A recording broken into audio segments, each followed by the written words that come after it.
Welcome back, everybody, to another episode of Eight Sided Freaks.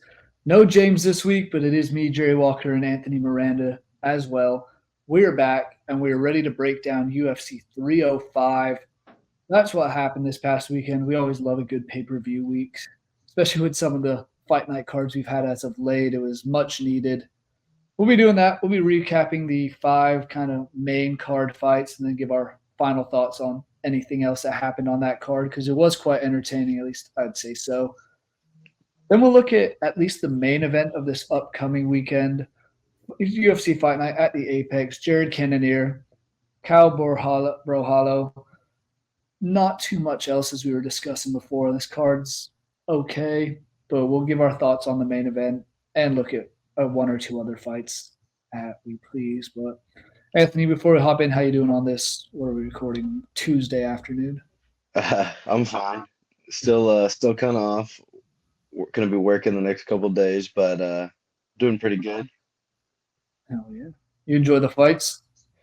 So I had to close on Saturday, but it wasn't super busy, so I was able to see a chunk here and there. And then so I cut some things and then try to fill in the gaps, before this. Hell yeah. We'll start with that main event. Hopefully you did see this main event for the middleweight title. Justice du Plessis, Israel Adesanya.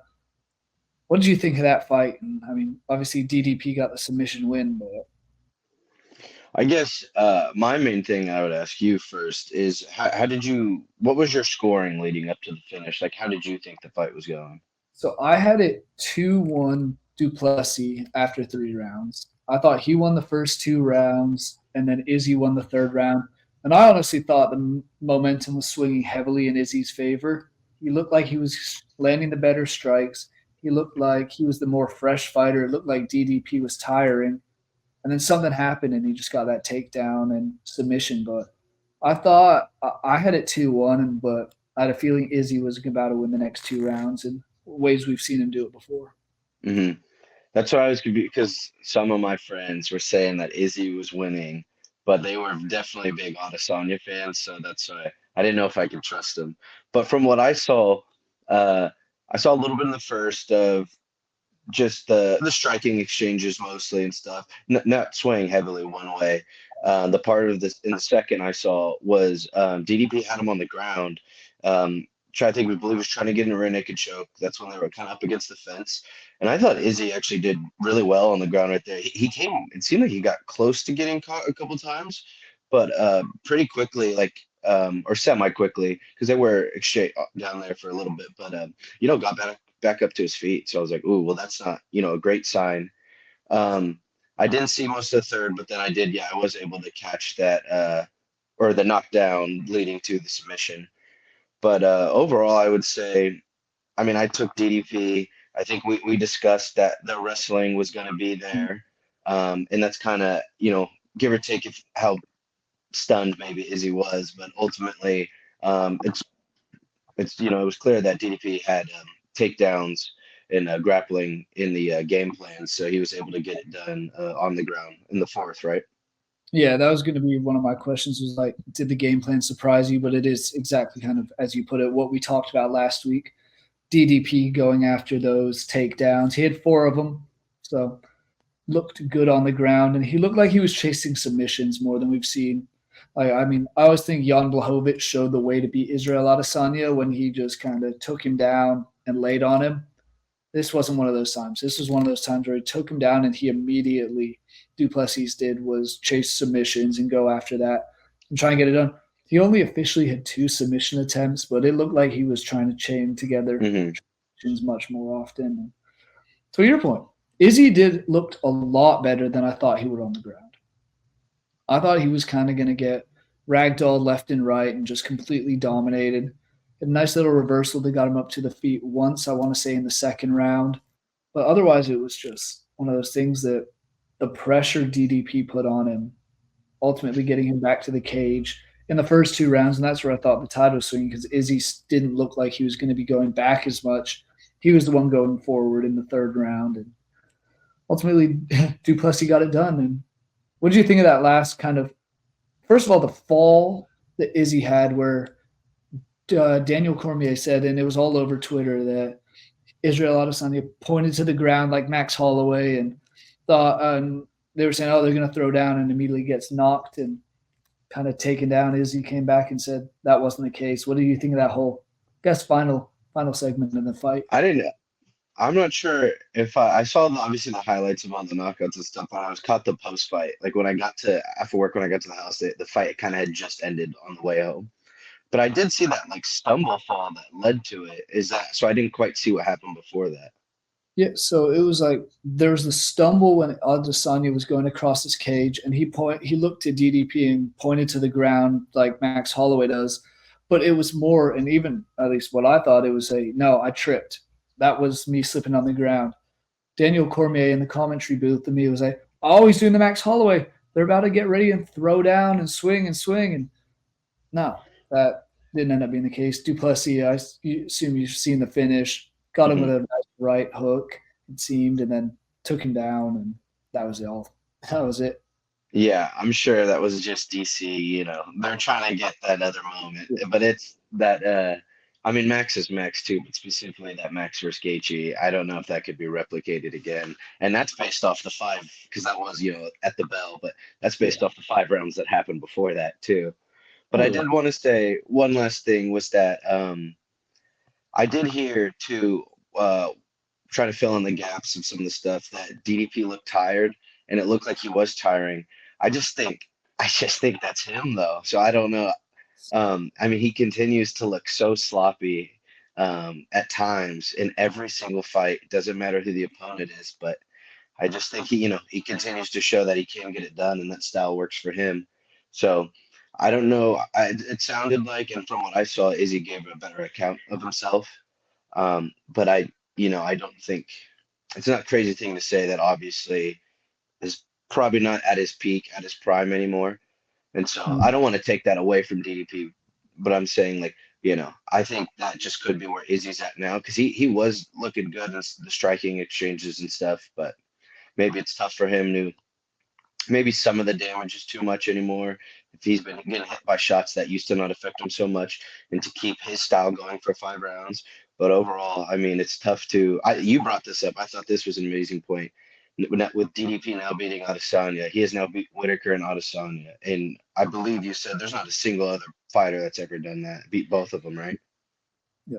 Yeah. No, So that's that the is first, truly a feat.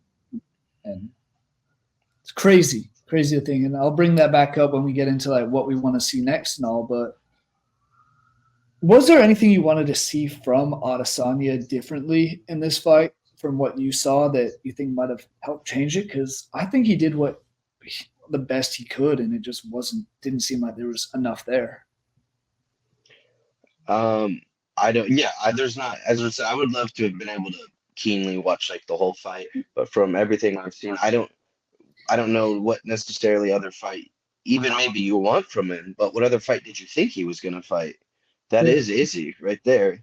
Is just getting a little older. It's I don't want to say he has less power, less durability, but I mean that's and then Strickland just pressured him, and it you know that messed up Adesanya a lot in that fight, and DDP was pressuring him a whole lot. So it's just maybe that strategy specifically been working on him in recent fights, and um, maybe he's not quick enough to counter because I don't think. I mean, DDP blitzed in and stuff, still did that whole thing, and I know that's what got Rob caught in that first fight. But I mean, just Adesanya maybe wasn't able to land that picture perfect strike. Oh, and then to be fair, Adesanya hit him multiple times. Once Oh, again, DDP just has a phenomenal chin. So I mean, he was going to be a tough person to put out, anyways. oh, absolutely. I mean, he's just a tough, tough, tough dude, and this fight showed it once again what he's capable of doing. And there's a reason he's the champion. There's a reason he's beaten three straight champions. I'm just happy that we had a very entertaining fight. I thought this was going to be very much Adesanya kind of trying to play it distant, stay away from anything on the takedowns and all that. But it wasn't at all, and I was here for that. But I agree. It was good to a main event to live up to the hype in a sense too, and put on a good show too. Also, especially since the last pay-per-view main event we had was Leon Edwards and Bilal Muhammad. Yeah. So I was thinking we were due for a second straight kind of snooze fest, but we weren't. I'm happy with that. I will take that every day of the week. Looking ahead, though, now we'll start with Justice du Plessis because you said we've talked. He beat Robert Whittaker. He then beat Sean Strickland, and now he's beaten Israel Adesanya. There was talks of him wanting to fight Alex Pereira next. Talks of obviously the Sean Strickland rematch. There's Rob and Hamzat fighting. What do you want to see next for the champion? Well, I think the UFC kind of has already forced something to happen a little bit with just how they've treated Whitaker and how they've been treating Strickland. It seems like they're making Whitaker fight these fights that I think he's, fought long enough, has a good enough name for him that he shouldn't have to. And they've let Strickland just, be able to sit on the back burner and take a win over Paulo Costa. Although Whitaker's also beat Costa and has now also beat who was it? Not Alaskarov. Was that the last name? Yeah, I think that was Okay. Alaskarov, and then got rebooked against Chimaev. So I think it's pretty clear that the UFC is going to make that Strickland rematch. I don't love like the Pereira fight. Like I don't think that needs to happen. I think there's still some fights you could make for Pereira at 205. However, it is Pereira. He can do whatever he wants. Oh yeah, that is true. Yeah, I forgot he took that. So I mean, they could maybe wait to Whitaker Chimaev, but I think the Strickland's probably the best bet of what I would assume is going to happen next. Yeah, I'm with you. I think sounds like that's what they're going to do. Sounds like what Dana says. I am personally with you. I don't think he necessarily deserves it after beating Paulo Costa, who looked absolutely terrible. I think if Robert Whitaker was to come out and beat Hamzat, give him the rematch, I think he'd be more deserving of it. He's been fighting his way back. I think the easiest route, though, is if Hamzat was to win, I think the UFC would do Hamzat and DDP, personally. I agree. That's a good point. Just because I think they want to see him fighting for the belt. And it's been he's had such a weird tenure in the UFC that I think it's a matter of time. But like we're saying, how it's the UFC. Obviously, fair enough, that's the promotion, but it's them kind of making things work out and stuff like that the way they want it to where if Chimaev did win, they've been wanting to give him a title shot for so long. So I think they would probably make that, especially after Chimaev win over Whitaker, especially if it was like a good win and stuff and got people excited. I'm sure all the hype would be back going again, and I think that would be an easy sell. Oh yeah, exactly. I think it'd just be people would want to see him fight for a belt. Even if it's all these injuries, everything happens, and who knows?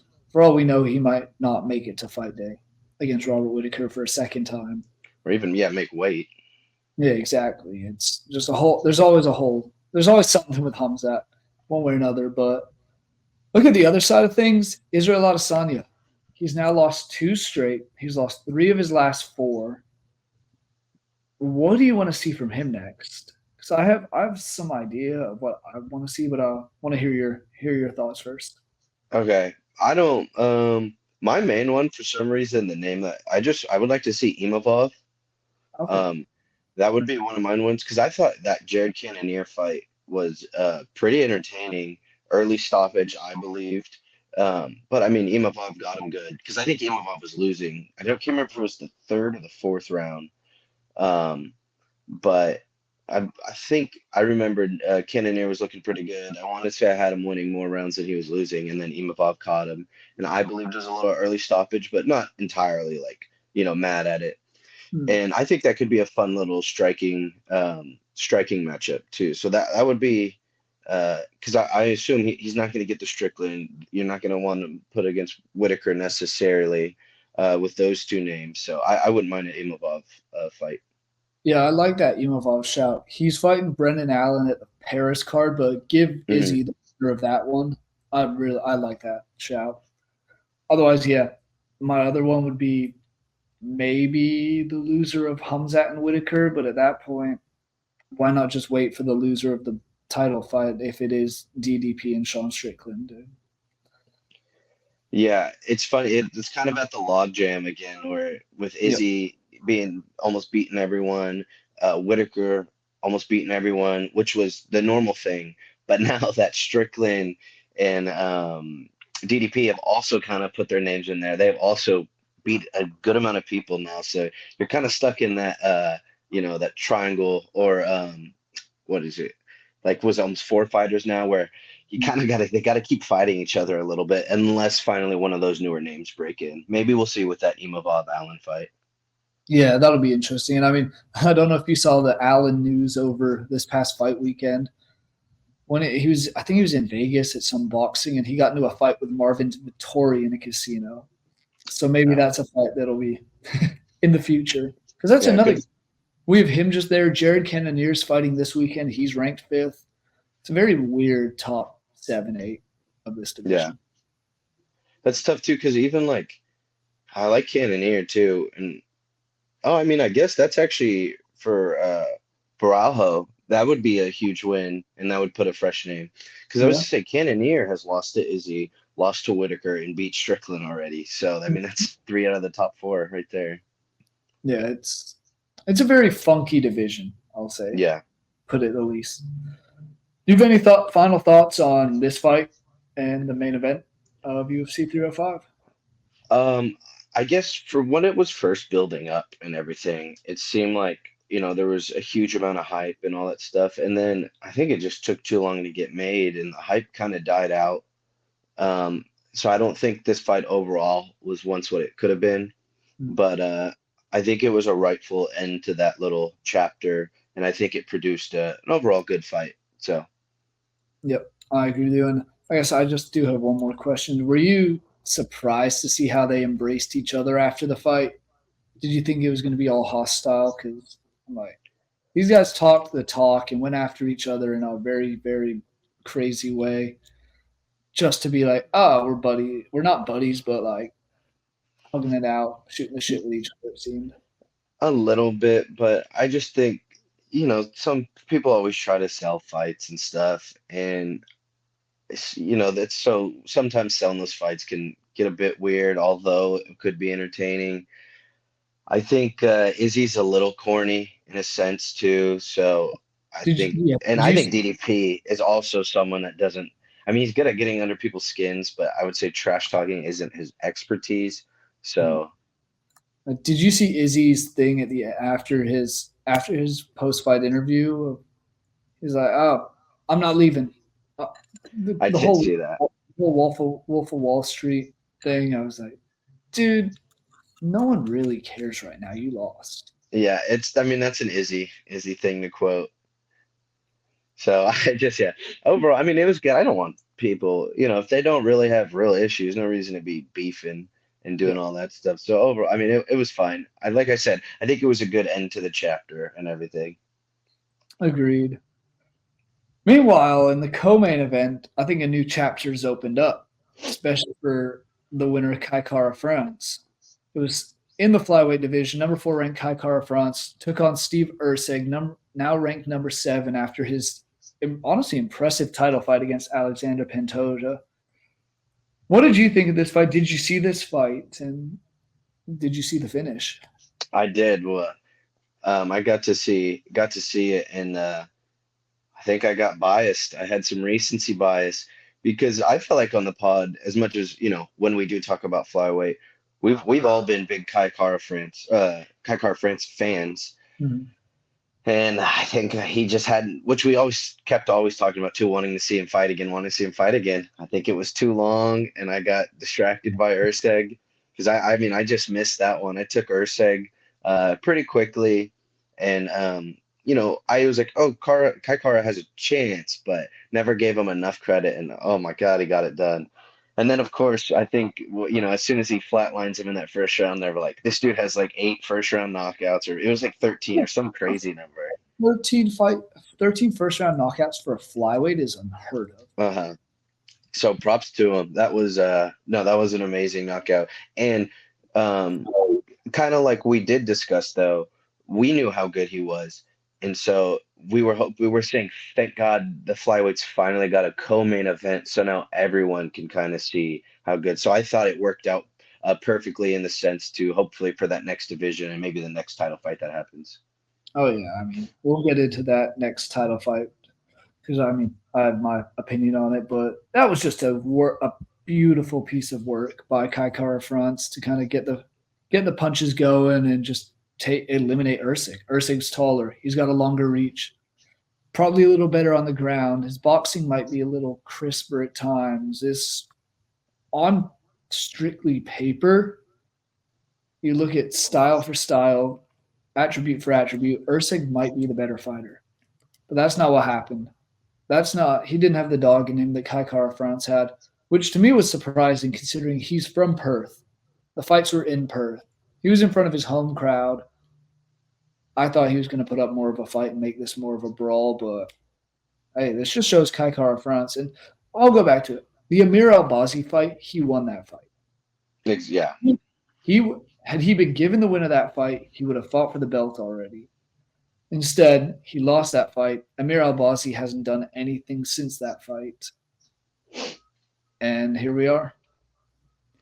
I just think too, it shows you obviously people, you can get knockouts. This is one of the issues with women's MMA, and then at the flyweight level too, it's just power doesn't quite like. And then we make fun of heavyweights because we're like, oh, sometimes game plans, none of that stuff matters because they hit so hard. It just takes one punch. Well, it shows you too, even at the lightest weights, if you have power, it's a complete equalizer no matter what the different skill sets are.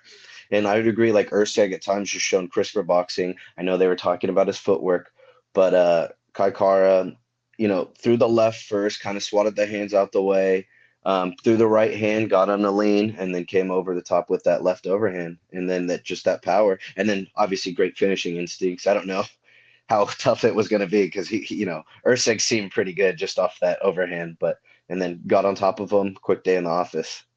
Oh, very much so. First round finish, another first round knockout. Is it a title shot next for Kai Kara France? I would have to check you would think so, right? Because what Royval just lost last. I don't know if Moreno, or I mean, so Erceg lost, but I mean, who did Royval fight recently? He just beat Brandon Moreno. Oh, after the loss. Okay, yeah. He lost to Pantoja in December, then beat Moreno in February at the Mexico card. Yeah, that's one. And I wanted Moreno to look a little bit better. So, have Kai Kara and Royval fought yet?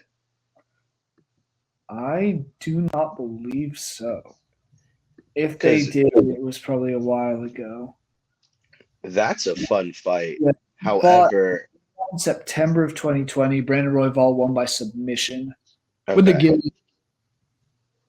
Because I was going to say that's a fun fight, but I think more than anything, the flyweight just needs more title fights. So there's no reason to kill off one contender.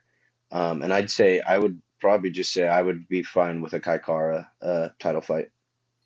Yeah, that's where I'm at as well. And I mean, these two have fought before, him and Alexander Pantoja, on the Ultimate Fighter.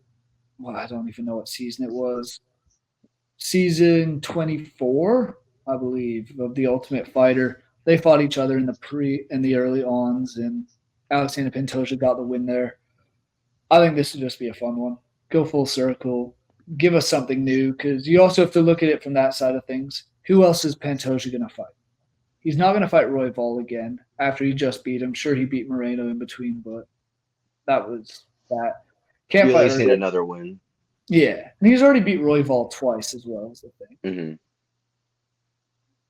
Can't fight Brandon Moreno again because same sort of thing. He's beat him 3 times already. If Amir Albazi gets a title shot off of his win over Kai Kara France, we have other issues. So I think that just with Kai Kara France is the option. I think it's the only option for what to do for this next title fight, and I'm perfectly fine with that. And then I think in the meantime, you can do Royval, Albazi, Moreno, Erceg, and stuff like that. Start doing the title eliminators while that France Pantoja is booked. Oh, absolutely. I mean, we need more. Like you're saying, we need more challengers in this division. We need to find out who can come up. I'm Or get excited for Cop someone too, but yeah, I'm excited for Tatsuru Taira. Like he looked good against Alex Perez. Got the knockout finish there, and that's the 5 and 6 guys.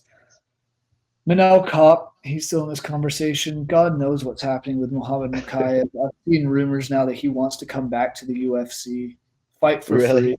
Dude, make up your mind. Either don't fight here or do it and get paid to. Don't just fight for free and try and get back in the goodwill of everybody. And you played your hand, you messed up. It's a business at the end of the day. So, as far as Ursa goes, who is there any name you want to see him fight next?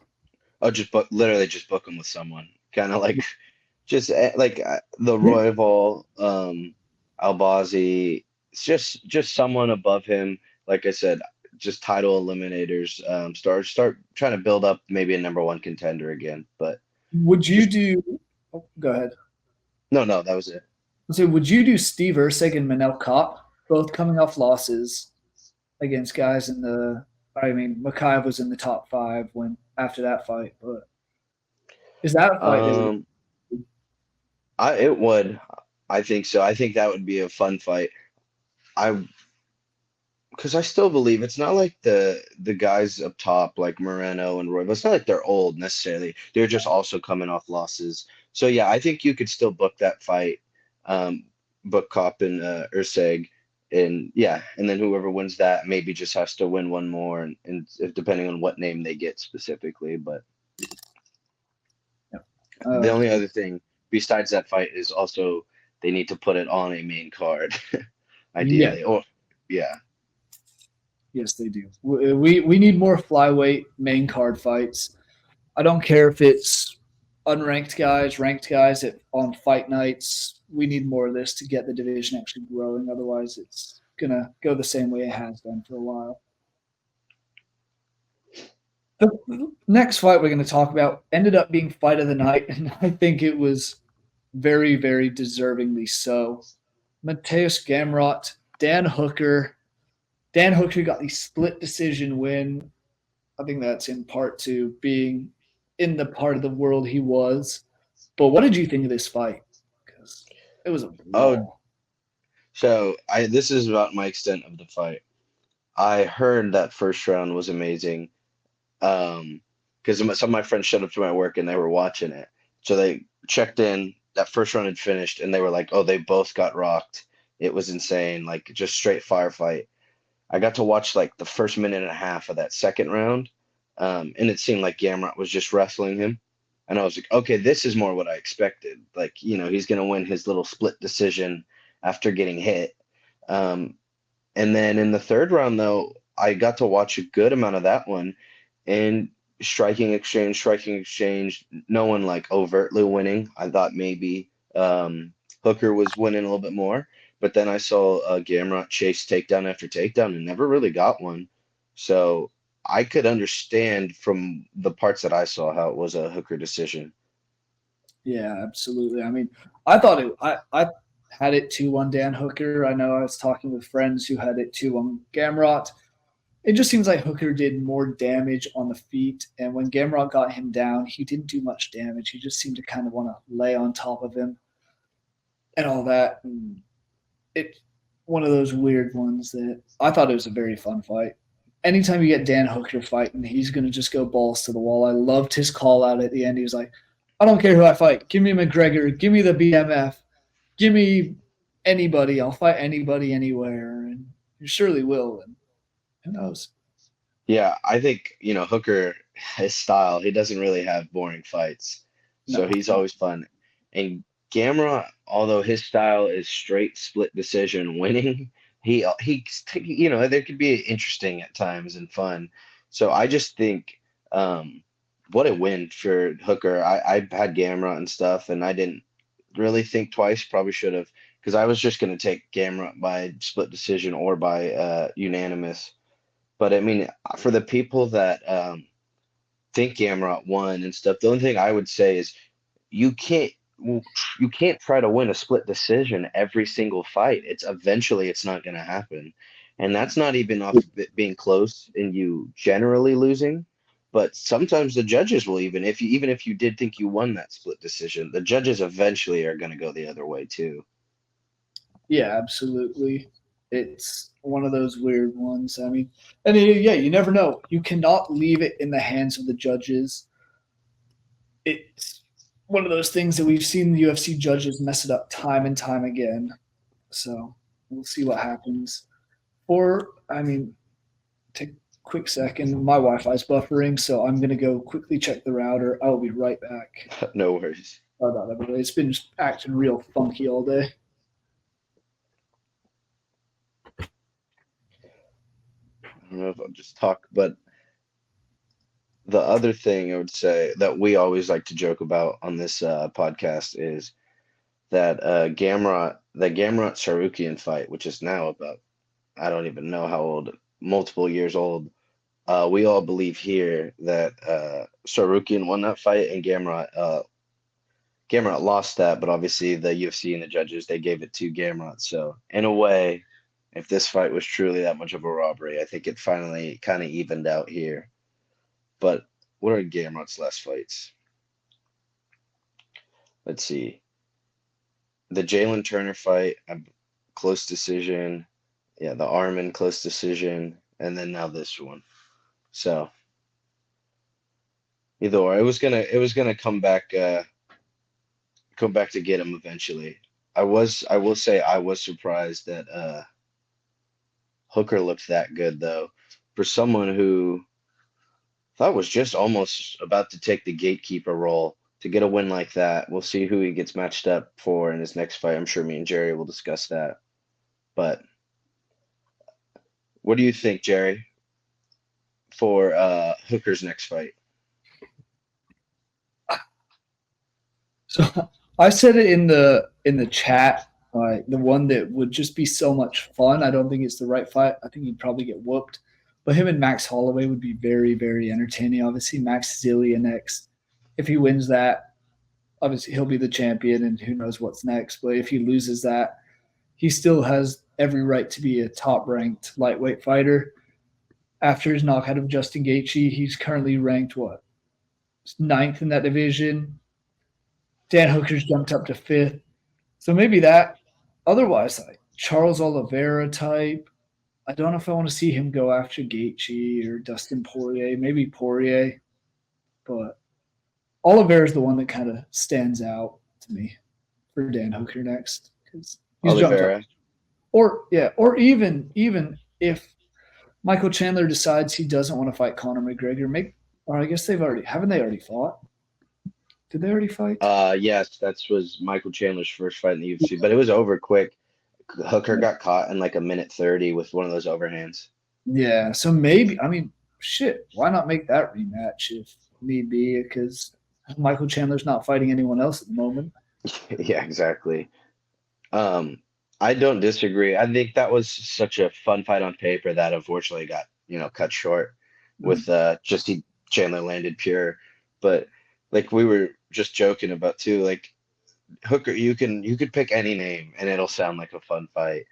So what I was saying when you stepped out, thought he was going to be taking the gatekeeper role in a sense of he just seemed like he wasn't able to beat the top guys and stuff like that in his recent fights. But after that win, yeah, I think he deserves a name, deserves someone to maybe get him towards that title. So I think, yeah, Oliveira coming off a loss, I think that was a really good pick. Yeah, I know. And then you said Gaethje. I said maybe Gaethje because I don't believe those two have fought. I don't think so either. I know Dan Hooker fought Dustin Poirier. Mm-hmm. I don't think he fought Justin Gaethje, but give me any Gaethje fight, give me any Dan Hooker fight. Usually those are fun. So if they fight each other, you would assume it would be a great time. Yeah, I would be there for that. And I mean, you look at his losses, just in terms of Dan Hooker, of who he's fought. Arnold Allen, when he went down to division for 1 or 2 fights. Islam on short notice.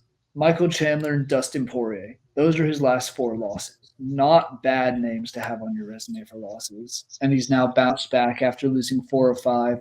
He's won 3 straight. Give him a top guy. Give him a big name guy. I wouldn't say give him a title eliminator, but I would not be opposed to seeing him eventually fight for the belt. Yeah, exactly. Those losses, that's when I was kind of feeling like, I don't know if he'll ever be champion. And then he's been building his resume back up with the Claudio fight, which I mean that's a little bit of a little bit.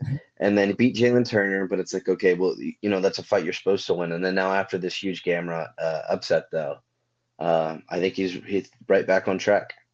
Yep, absolutely. And I mean, look at it at the other side of things. What do you want to see from Gamrot next? Because he's 33. He is a year, which I guess is a year younger than Dan Hooker, but he's been in a very weird position in this division for a while now. He lost to Beneil after beating Arman Sarukian, who should be next up for the belt to fight at least. Beat Jalen Turner, beat Fadziev, beat RDA, and now loses this. Do you want to see him get another top guy, or do you want to see him be maybe one of those kind of fight one of the younger guys coming up? What do you want to see? I think next? we discussed it last week. That Fadziev fight was a freak. That was an injury. That was a freak one as well. So I wouldn't mind that being rebooked maybe, or Moisiano's been on a pretty decent run here. Yeah, we've stylistically. Moicano is fighting Benoit Saint Denis. Okay, that's what it is. That's funny because those are the 2 names. Yeah, those were the 2 names I was looking at. So maybe the winner of that. Yeah, I'm not opposed to that. Winner of that. The only other one I have would be just if they want to kind of throw him to the wolves and see what happens. Paddy Pimblett's ranked 15. I think I think that's actually a good pick, good fight. I don't know if they believe in Paddy enough to take that step up, but yeah, agreed. I think they'd want him to fight like an RDA or someone else first, but I mean, I think that there's potential there for Paddy to maybe pull off something. So, because I mean, Gamrot's very hittable as we keep seeing in every fight. So even with Paddy's, the striking he has, and then he's going to want to wrestle and stuff. So Paddy has a chance to maybe lock up a submission. Yeah. And hey, who knows? Maybe Paddy does get it done against a former top contender in the division, and then the world's their oyster for him. Anything else on this fight before we move into probably the least exciting fight of this main card? No, we can get into it. Tai Tuivasa, Jairzinho Rozenstruik. We said on last week's episode, this fight has the potential to be an absolute slugfest and be done in a minute 30. God, we were really disappointed with that side of things. These 2 guys looked like they didn't really want to feel each other's punches. They didn't want to go at each other. They wanted to keep their distance. Rozenstruik, I will say, did a great job using his legs to keep Tuivasa away. Made it hard for him to get in close, but I wanted to just see 2 big dudes at some point. Didn't have to be the whole fight. Just at some point, just say, screw it. We're just going to throw and see what happens. Did not get that one bit. No, unfortunately, that's always the other side is you hope for the slugfest, but there's a possibility that they're both a little shy and it turns into a waiting game the whole fight, and then you get a boring decision. Yep, and that's what it will. I will say, though, the judges' scorecards weren't that boring. At least one of them was very, very interesting, and I want to get your thoughts on that. One of the judges scored this fight 30-27 to Tai Tuivasa. This judge was also then meant to was meant to judge the Kai Kara-France and Stephen Erceg fight. He was removed from that. What did you see the decision? No, I didn't get to see the decision. I just heard Rozenstruik got him basically. What was the actual? What would you have it like 3-0 Rozenstruik? I had it. Oh, let's see what I had on my scorecard. I think I had it 2-1 Rozenstruik. Okay, I gave Tuivasa was probably it was very much like a 50-50 and really could have but gone either way. But realistically, Rozenstruik could very well have won all those rounds all those fights 3-0. for the most part, it shouldn't have been three. There's no way it should have been 3-0 Tuivasa though. Oh God, no. Okay, yeah. If anything, Tuivasa won one round. Hmm. That's the best case scenario. Yeah, I think he did, and that might have been just a little biased because I like Tai Tuivasa. One judge, so the scores were 30-27 Rozenstruik, 29-28 Rozenstruik, and 30-27 Tuivasa. That's the one that I was just shook by from Howie Booth. That should not have been happening. I think it was insane. They pulled him off and cut him off right there. Which I mean, I don't disagree. They should probably do that more often. Honestly, yeah. But I don't know if it could be a slippery slope. And now, anytime, I'm saying like if there was a close fight and someone goes the wrong way, but that's way for in the future if they even start doing this more. But I thought that was hilarious that they pulled them off for the next card. It's so fun. And I mean, I want to say, and don't quote me on this, but I think Howie Booth is an Australian guy. I think he may have had a little bit too much bias involved in this. I heard that. That's what I heard on reports. That's kind of from watching the fight live. That's kind of what I was like. I was talking with a friend and I heard because I assumed it was just going to be a unanimous decision, and I heard 30-27 Tuivasa. I was like, how? What the hell just happened for someone to see that? But UFC judging at its finest. You never know. No. As far as what's next for these guys, this heavyweight division's already an absolute shit show at the top. Yeah. Might as well be a shit show in the middle. What do you want to see from Rozenstruik? He's now up to 10th. In between Marcin Tybura and Derek Lewis. Is there a name you want to see? Anything specific? Or I was gonna say, would an acceptable answer be like, I don't care, because that's I'm sure just book him against whoever. I mean, he's fought so many of these guys. Let's see. He fought Cyril Gane, lost. He's fought Curtis Blades, lost. He fought Jailton Almeida, lost that.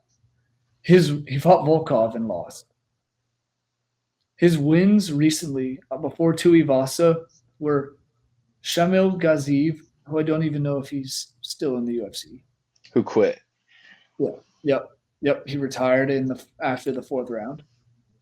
Chris Daukaus, who he beat in 23 seconds. If you don't beat Chris Daukaus as a heavyweight, questions are asked. Augusto Sakai, who he beat with a knockout in the last second of the first round. And then Junior Dos Santos, who has been through a whole load of things since his UFC career is finished. I got a question. I see 15 right now. It says Rodrigo Nascimento. Was that the Cuban? No, that's not the Cuban guy. No, that wasn't the Cuban That's guy. Dallas Spain or whatever is the Cuban guy. I was wondering. I like That's it. Mm-hmm. You bring him up. That's the guy who I might actually be interested in seeing him fight Jairzinho Rozenstruik. Is Waldo Cortez Acosta. Uh-huh.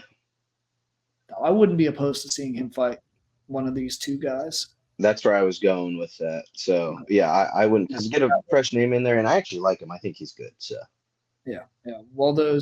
He is good grappling. His striking is very, very sloppy, but looked a little better in that last fight. Give him another guy. Give him one of these two guys. They're both big strikers.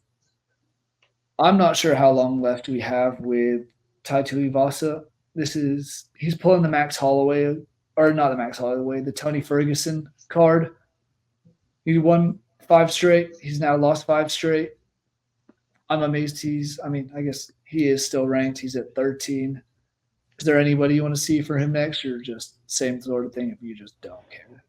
Um, I think finally it's about time to maybe um, book him against someone that's unranked, just see if he can even just get that knockout again, and Yeah. then maybe try to do another ranked fight for his last one. I don't know how long he's want to keep fighting for, but just try to maybe see if you could build him with enough hype. Because at this point, yeah, I think it seems like he only gets main events near his home country and stuff. So Yeah, I mean, looking at his 5-fight losing streak, lost to Cyril Gahn in Paris, main event there. Sergey Pavlovich, I think he was the co-main there, but he was knocked out in 54 seconds. Or he wasn't even the co-main; he was the 4th fight from the end on the main card. Alexander Volkov, who he was submitted by relatively quickly in the second round. That was the co-main. Marcin Tybura, he was the main event. That was in Vegas. He lost that by submission, and then obviously Rozenstruik this weekend. I don't. I'm with you. I would love to see him fight some unranked guy, see if he can even still has it, which is crazy considering he's just 31. yeah, I guess that's still pretty young too, definitely for the heavyweight division. So, or just maybe take time off and try to actually work on things and get better. I feel like whenever it comes to heavyweight, or me, I'll forget. Like if we were talking about lightweights or just any other division, would be like, oh, work on these skills, work on these skills. But then when it comes to heavyweight, we're just like, oh, we'll see if you can get the knockout. But maybe it doesn't hurt to take some time off and try to round your game out or work on some more striking. Yeah, I mean that was the whole thing. Was apparently he was going to be taking a bunch of time off after that loss to Alexander Volkov. That was September of 23. He came back and fought March this year, now August this year. Those are pretty quick fights for Yeah. three in just under a calendar year. So I thought he was going to take more time off, but I guess not. Maybe it is time for him to take a little break, work on some stuff like you're saying, and see what happens come 2025. Last fight on the main card, and this was fun and a very impressive performance by Carlos Prates, knocking out Li Jingliang in the second round. What did you think of this fight? I mean, I think we all called it. Yeah. Um, I will say, I mean, they just did my man Leach dirty coming Oh, back after that long 40. layoff. I know, dealing with injuries, just how everything played out. And we said that this is not the matchup you want for your first fight back. And I think that's how it happened. Beautiful knockout, though. Bad knockout for Leach, but beautiful knockout for Prates. So um, that's a fun one. That's another one now. I think you keep booking him, keep giving him some good fights. There will be some excitement around his name. Oh, absolutely. I mean, I think it was a great way to open up the main card. It's true.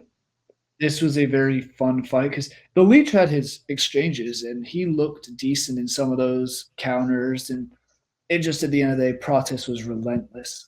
He just kept going and going, kept landing more and more power every time. And you could tell every shot he landed hurt the Leech more and more and more. And it was inevitable. I thought going into the fight it would be a first round knockout. Came a minute left in the second round.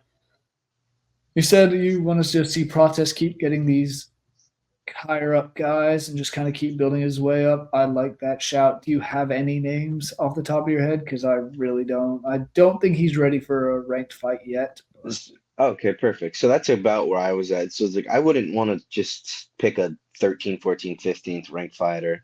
I think that, yeah, just in another fight or two, then maybe we'll start talking rankings.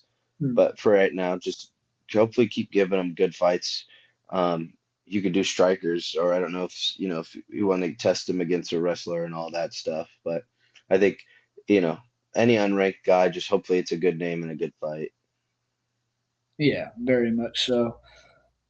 I'm here for that. I want to just. I don't like it when the UFC rushes these prospects, especially in a division like this where we have guys waiting in the wings. We just had Bilal Muhammad beat Leon Edwards for the belt. So now it's all the fresh. We have Shavkat coming up, Jack Hmm. Delamat, Ian Gary.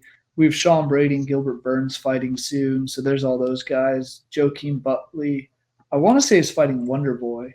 Yeah, he's fighting Wonder Boy in October. There are some very good Interesting. fights in this one. I'm curious to see what they do with Michael Venom Page. Kevin Holland's Exactly. name's around. We have Neil Magny fighting this weekend. It's a interesting division, and I think it's perfectly fine that they take some kind of time and just let him take his time getting up there. Yeah, I think welterweight's finally in that good spot post Usman Colby Masvidal era a little bit. They got some names like you're saying that can be title contenders.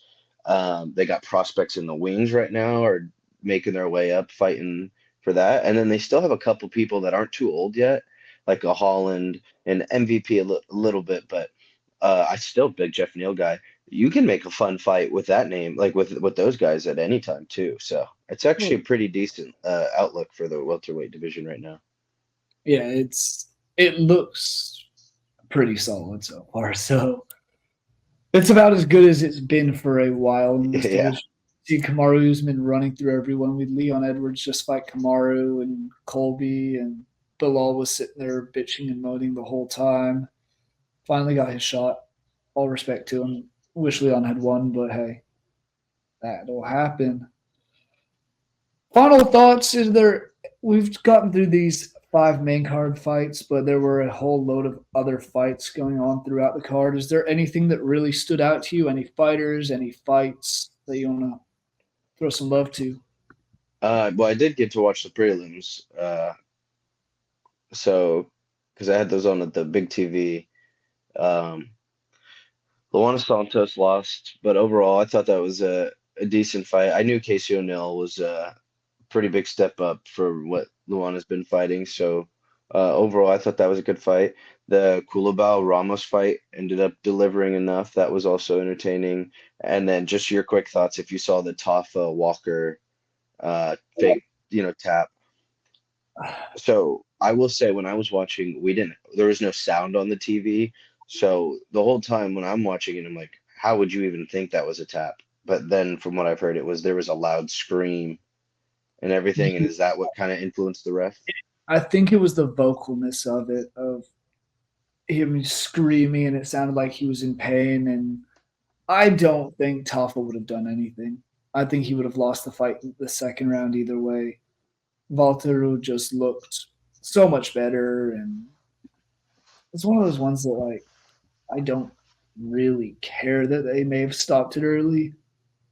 It was what it was. It wasn't nearly as exciting as any of the three fights prior, so it was weird. I didn't really see him tap. I just heard him yell and was like, oh, I guess he broke something.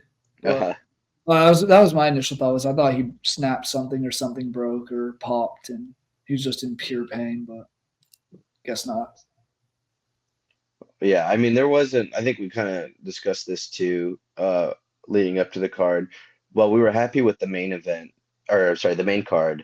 The prelims are nothing, really nothing special with them.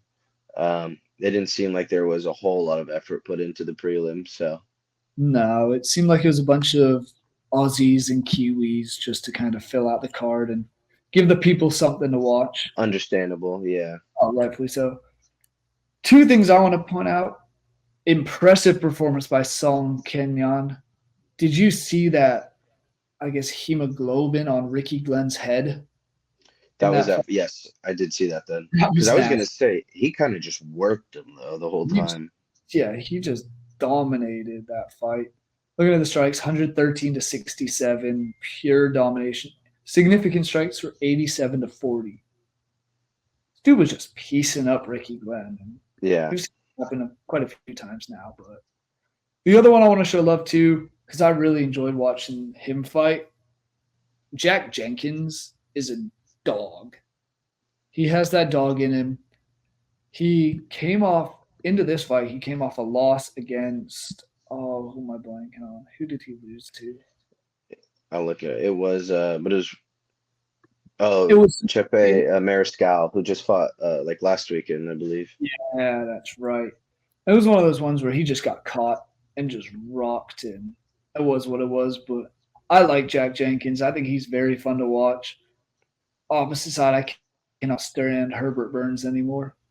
He Yeah. seemed like he just gave up in this one at the end. It seemed we saw we saw him get carried off. Oh, actually, he did. Yeah, he just kind of stopped fighting, and it was officially ruled a TKO by retirement.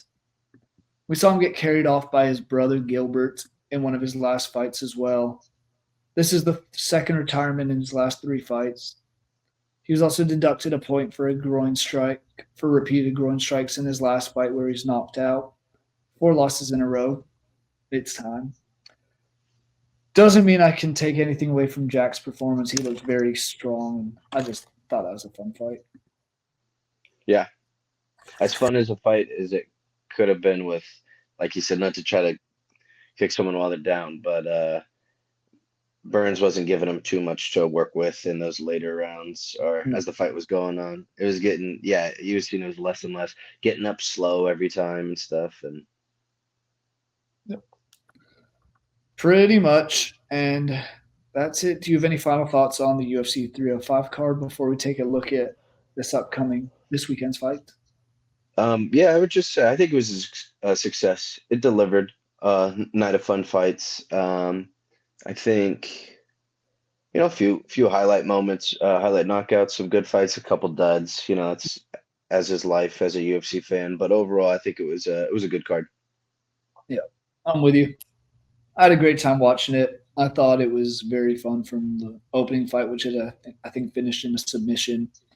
The Aussie crowd, I would have liked to see a bit more of. I think they could have been a little louder. I know they get rowdy down there, but hey, who knows? Maybe next time we'll see Ray Gunn, the Australian Yeah, breakdance, perform, and God, that'll get him going. I'll get the people rowdy. But no, great card. If you haven't watched it, I'd say go check out some of these main fights. But that's that. Time to look ahead at this weekend's card. Jared Cannonier, the main event, taking on Kai Borralho. What are your thoughts on this one? Because I think it's a little wild that Cannonier's taking on the 12th ranked guy. I don't know if he got strong armed into this necessarily, knowing he's reaching his twilight years. I discussed earlier, a little bit of an early stoppage in that last one, and I thought he was winning that fight. Not saying Mm. he would have won, because he was rocked, but I don't know if he just needs to get one back real quick. But this is not a good fight to take because I think Borralho is really good. Um, give or take, you know, I mean, I remember like Armin Petrosian was his first fight, or no, his second fight. So he's beating people he should beat. He has a good prospect and stuff. He beat Abus Magomedov, decisioned, and then got a little bit step up with Paul Craig. It's Paul Craig's pretty beatable. um, so Very. I mean, I guess in a sense though, this could be a good test. Maybe we're discounting Cannonier a little bit. Maybe this is a pretty good test for Borralho, and this might be too far of a step up. But this is one I'm very interested in for both reasons. I believe in Cannonier, so I would like to see him do well. But if Borralho can get it done, that's just a lot more respect to him, and now I'm really excited for him. Yeah, I'm with you. At 40 years old, Jared Cannonier's get well past his prime. I think he needs to really string some stuff together to have any shot at eventually fighting for the belt once again. He last did against Izzy and was pretty dominantly beaten. I will say though, this gives me very much vibes of Dustin Poirier and BSD when they fought. I'm like, all right, this younger guy, honestly, probably a better fighter at this moment, probably has more skills, more dangers, because Borralho can get him on the feet, get him on the ground, all those kind of things. But it's one that deep down I'm like, maybe this wily veteran still has some tricks up his sleeve to keep off the upcoming prospect. I mean, Borralho is only 31, so he still has plenty of time in this division. And with the way this division's moving, it's relatively easy. You get this win, you're suddenly into just outside the title picture. Yeah, I mean, I'd love to see that. That would be quite something, especially Cannonier maybe. I don't know how many how many more years of fighting, but get one more little thing on the highlight reel on the record would be a good way, you know, to start the back half of your, or not really back half, but the quite literally the end of your career. Yeah, no, absolutely.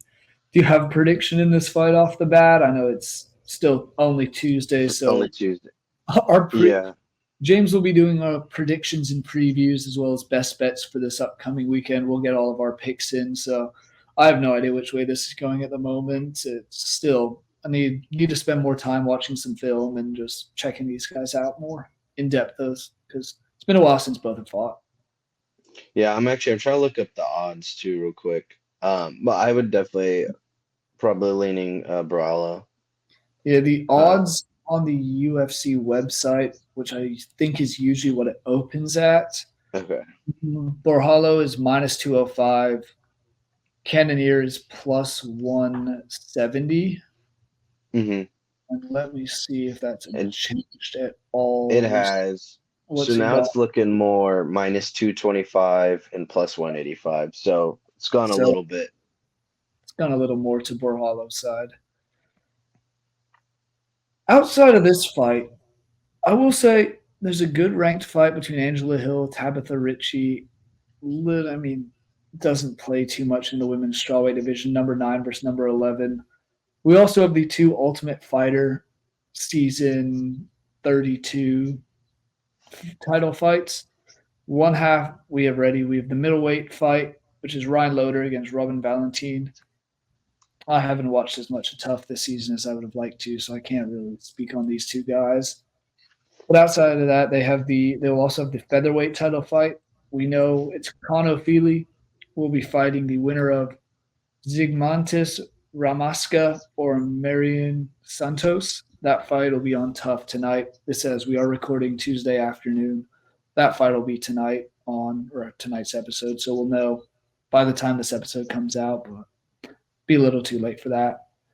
Are there any fights or any other fighters that you want to talk on that stand out to you? Because there's some other decent names. I mean, I could speed run some quick ones, but Yeah.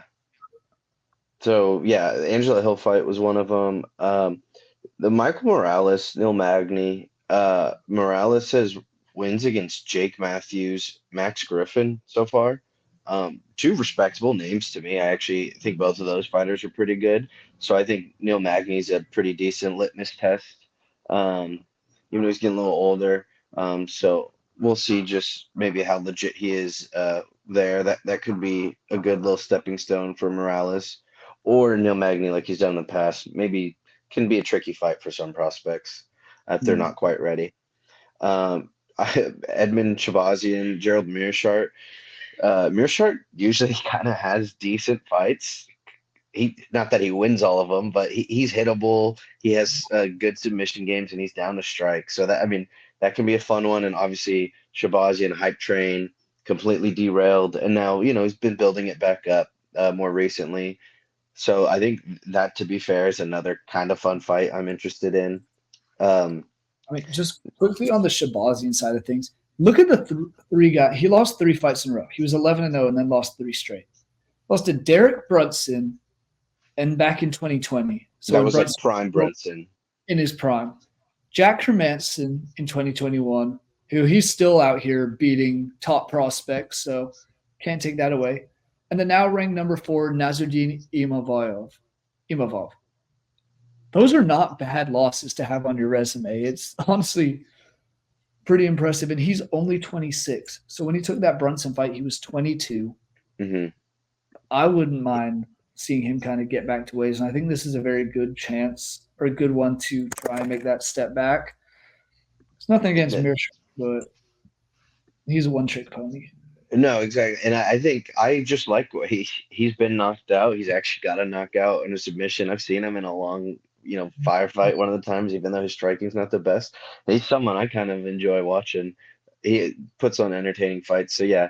And Shabazian coming off of the fluffy loss to Anthony Hernandez. another good name to like. So he's losing to good names. So I think this one should be fun, and I would agree. This one, if we're giving predictions, I'd probably lean in Shabazian for sure to start. The Yeah. last two, though, I was going to point out was Zachary Reese just had a pretty highlight knockout over Julian Marquez. I could look into Jose Medina more. That name does sound a little familiar. And the other one, the last name was that Borshev. That was the one that was getting dominated by Hooper, but was not going out easy. So Yeah. I'm tempted to see how this next fight goes.